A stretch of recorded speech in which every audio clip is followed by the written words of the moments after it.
Hello everyone, and welcome to your activity for Vacation Bible School this week. And this week, with Jesus calming the storm, what better way than to create a storm? And if we're going to create a storm, we better talk a little bit about the science of us creating this storm today. So we're going to start with what you're going to need for this is you're going to need 2 empty containers. I have full containers of water. It can either be a 1 liter or a 2 liter bottle. You're going to get in your kit what they call a tornado tube. If you just don't get one for whatever reason, or you're not able to pick up the kits, what you can do is get a flat washer with a hole in the middle and some duct tape. This will be connecting our 2 tubes together. And optionally, we'll get into some dish soap potentially later. So first, we're going to talk about how this tornado is actually working. So if I told you to dump out water as fast as possible, a lot of us would just open this up and dump this out. And if you look at it, if you looked real close, when you're dumping something out with a narrow tube like this, you're watching the water go down, but then you're getting this like gasping of air trying to get into the bottle. So let's see if there is a faster way. So if I take this, flip it over, spin it around, and I did not do a good job with that,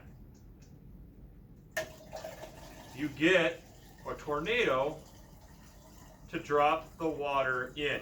So what's happening is that you're having water being pulled by gravity trying to push down with the same force that the air is trying to go up. And so that's what gives it that gasping noise. So if we're able to make something so that you have the air going up as the water is going down, you're able to actually have it move faster. So to create our tornado today, we're going to take and open up these 2 containers, put on your tornado tube. So you're going to want one still full with some type of water and the other empty. And then you're going to flip it over. And as you're going to see now, there's a little bit when I'm bumping it around, but otherwise the pressure from the air is holding this water up. So if I spin it around, you'll start to notice that you get a twister. And again, like I was explaining, you're having the air moving up so that they can release, well then the water is able to go down. Pretty cool, huh?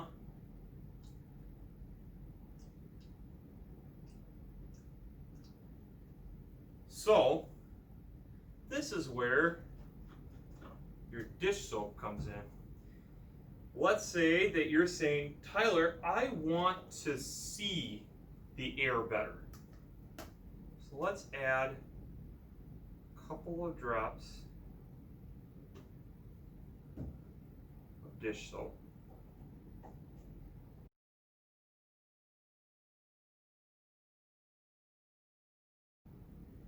So now, after a few runs of adding some dish soap, and as you can see, a few mistakes, you have all your air up here in the bubbles, a little bit of air up here, and my water down here. So if I flip this over, again, we're not seeing much movement here at all. We had a little bit drip through, but if I spin it,